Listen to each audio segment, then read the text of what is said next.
Hello दोस्तों, welcome to my YouTube channel Kedar with study में आपका हार्दिक स्वागत है। और आज हम पढ़ते हैं राजस्थान के प्रमुख निर्गुण संतों के बारे में। कल हमने पढ़ा था संतों के बारे में। आज हम पढ़ते हैं निर्गुण संतों के बारे में। सगुण संतों में हमने पढ़ी थी मीराबाई, रानाबाई, करमाबाई, करमेतीबाई,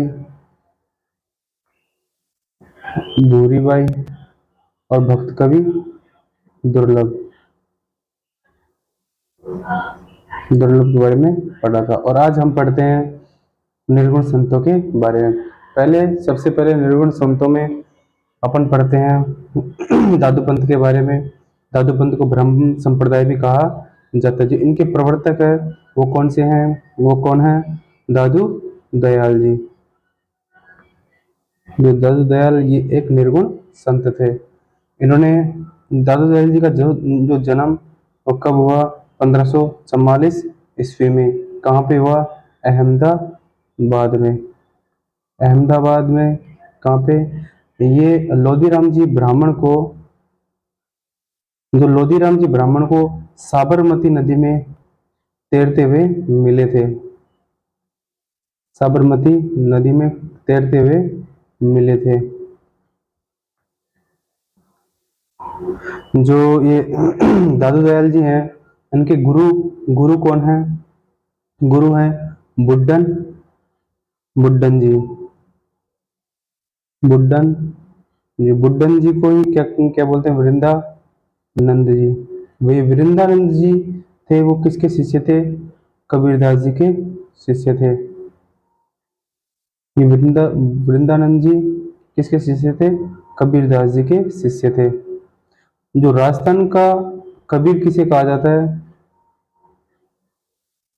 राजस्थान का कबीर कहा जाता है दादू दयाल जी को।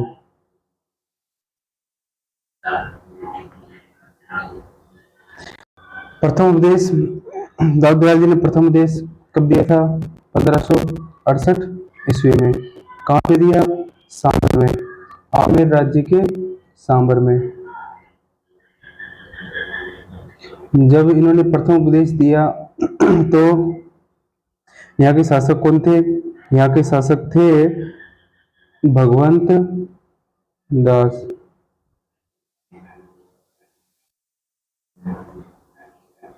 दादू दयाल जी ने आज जो अपने उपदेश दिए हैं वो कौन सी भाषा में? संदूकड़ी भाषा या ढूंढानी भाषा? ढूंढानी भाषा में दिए इन्होंने। इनका जो एक ग्रंथ है और उसमें कौन है? वाणी ग्रंथ की इन्होंने रचना भी की है।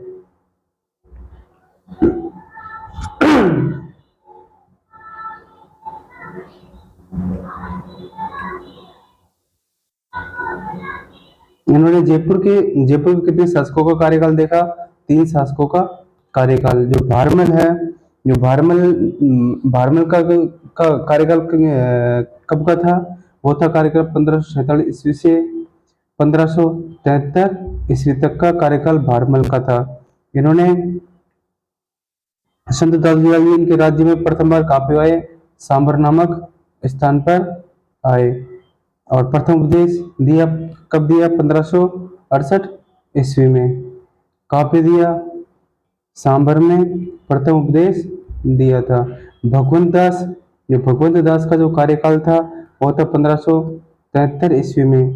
73 से 1589 ईस्वी तक। इन्होंने दादू दयाल जी ने क्या किया? इनके कार्यकाल में क्या किया था? 1574 ईस्वी में किसकी स्थापना की थी? दादू पंथ की स्थापना की थी। और इनके ही कार्यकाल में 1585 कितने में? 1585 में इन्होंने बंकुराम दास ने ही फतेहपुर सीकरी में। कहाँ पे? फतेहपुर सीकरी में अकबर से क्या किया थी? इनकी मुलाकात किससे करवाई? अकबर से मुलाकात की गई। कब की गई? 1585 ईस्वी में। फिर आ जाता है अपना मिर्जा राजा मानसिंह। जो मिर्जा राजा मानसिंह ने इसका कार्यकाल था 1589 से 1614 तक। इनके कार्यकाल में क्या हुआ? इनके कार्यकाल में ये जो दादू दयाल जी है ना, जो कहाँ पे आ गए? दादू दयाल जी पहले सांबर थे और सांबर से कहाँ गए? नैरेना। कब आए? 1602 ईस्वी में। और 1605 ईस्वी में इनकी क्या हो गई? मृत्यु और निर्वाण हो गया। किसका? दादू दयाल जी का इनका निर्वाण हो गया। दादू दयाल जी ना पहले किसके कार्य करते थे? गुनिये का कार्य करते थे। इनका परिवार किसका कार्य करता था? गुनिये का कार्य करता था। यदि हम विवाह की बात करें दादू दयाल जी के बारे में, तो दादू पंथ में विवाह तो क्या है? निषेध है। विवाह पर क्या है? निषेध है। लेकिन दादू दयाल जी ने क्या किया था? विवाह किया था। और इनके पुत्र कितने हैं? 2। कौन कौन से हैं? एक तो है गरीबदास और दूसरा मिस्किन दास जी। दोनों ने ही दादू पंथ का क्या किया था? प्रचार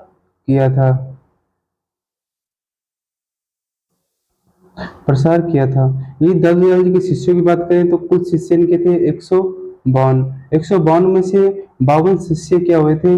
विरक्त हुए थे। और इन विरक्त हुए शिष्यों को कब है?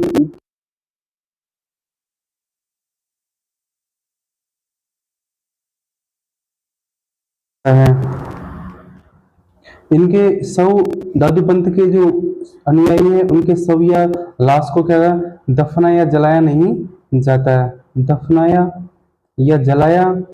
जाता है। तो इनके शव को क्या किया जाता है? खुले स्थान पर लटका दिया जाता है।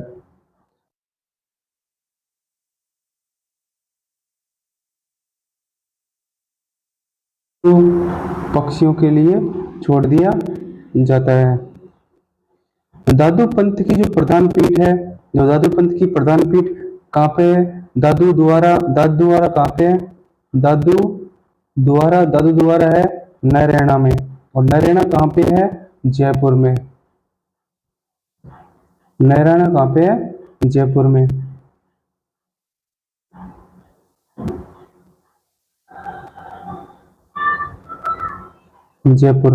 दादू जी की गुफा या तपोभूमि वो काफी बहराना की गुफा है ना, उसको क्या कहा जाता है? बहराना की गुफा को क्या कहा जाता है? दादू जी की गुफा या तपोभूमि। दादू खोल किसे कहा जाता है? दादू जी की जो समाधि है, दादू जी की जो समाधि है ना, उसे कहा जाता है दादू खोल। एक आता है अलख दरीबा, जो दादू भवन या दादू द्वारा में जो दादू द्वारा है उसके समीप एक भवन बना हुआ है। दादू द्वारा के समीप एक क्या हुआ है? भवन बना हुआ है। उस भवन में क्या होता है? सत्संग होता है। उस सत्संग वाले भवन को क्या कहा जाता है? अलख दरीबा या सत्संग स्थल को क्या कहा जाता है?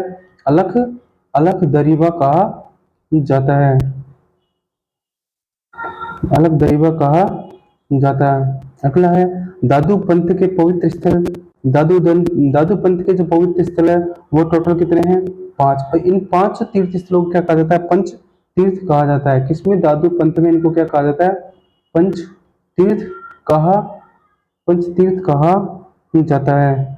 वो कौन कौन से हैं? एक तो है अपना आमेर, दूसरा है सांभर, तीसरा है नैराना और चौथा है बहराना, पांचवा है कल्याणपुर। और सबसे बड़ी बात है ये पांचों के पांचों कहाँ पे हैं? जयपुर में। कहाँ पे है? जयपुर में।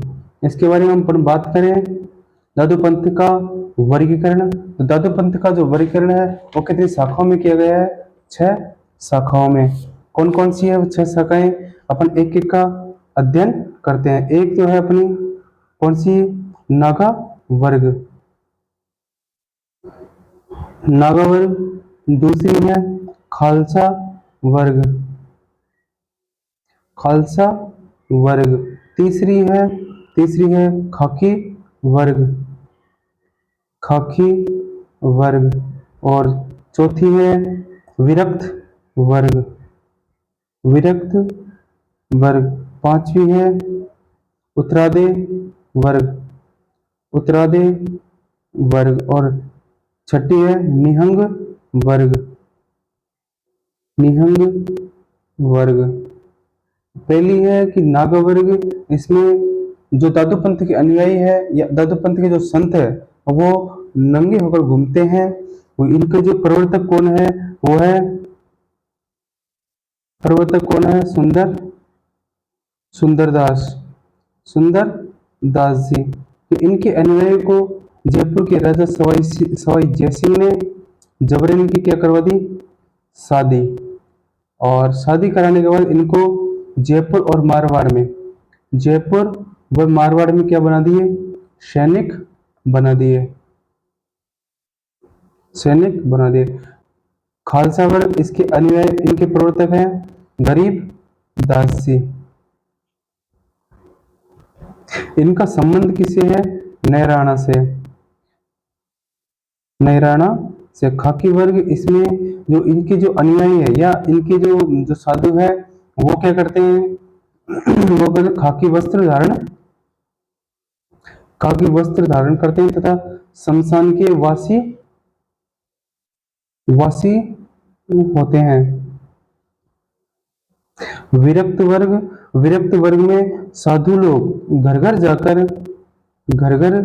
जाकर दादू पंथ का क्या करते हैं? दादू पंथ से लोगों को जोड़ने का काम करते हैं। और उत्तरादे, वे जो उत्तर भारत की ओर चले गए, दादू पंथ का प्रचार करने के लिए उत्तर भारत की ओर चले गए, उनको क्या कहा जाता है? उत्तरादे। निहंग वर्ग, जो ये वो साधु हैं जो घुमंतु होते हैं,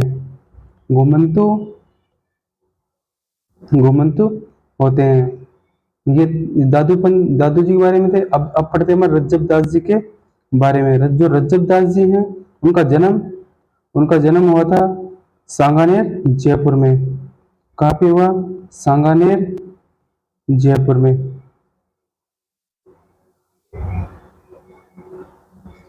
सांगानेर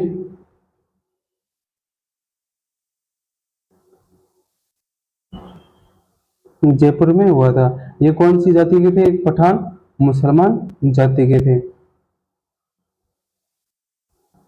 मुसलमान जाति के थे। ये क्या थे? निर्गुण संत थे। और किसके शिष्य थे?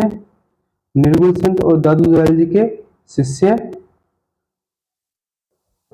थे, दादू दयाल के शिष्य, दादू दयाल के शिष्य थे।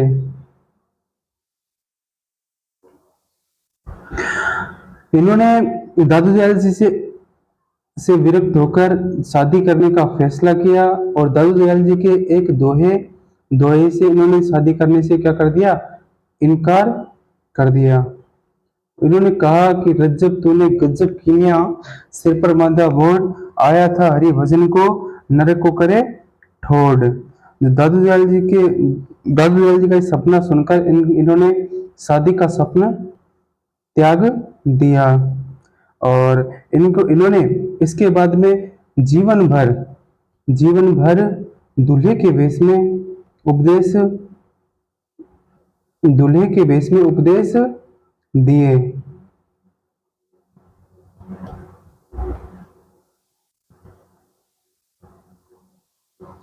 और इनका जो प्रमुख ग्रंथ है वो कौन से है? रज्जब वाणी,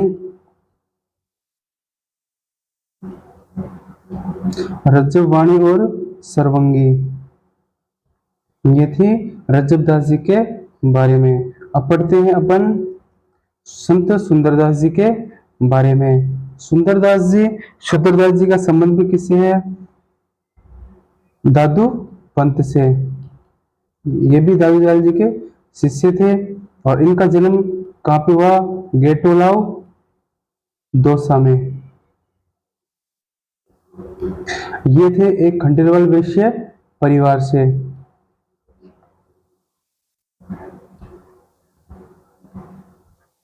खंडेलवाल वैश्य परिवार से। ये शिक्षित संत थे। कौन से थे? सर्वाधिक शिक्षित संत। कौन से?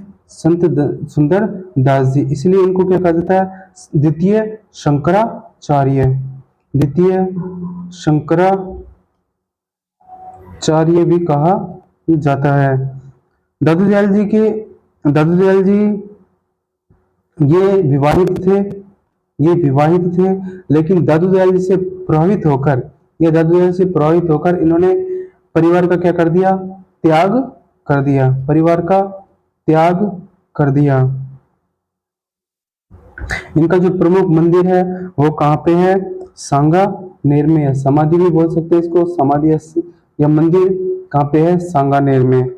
इनके जो प्रमुख ग्रंथ है, इन्होंने कुल कितने ग्रंथों की रचना की?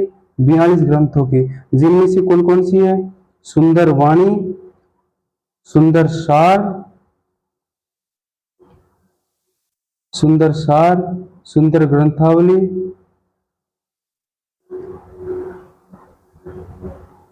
सुंदर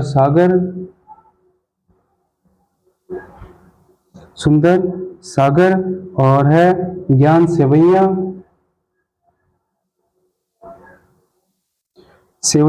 आदि ग्रंथों की रचना भी की। ये थे अपने दादू पंथ के संतों के बारे में। दादू पंथ पूरा कंप्लीट है।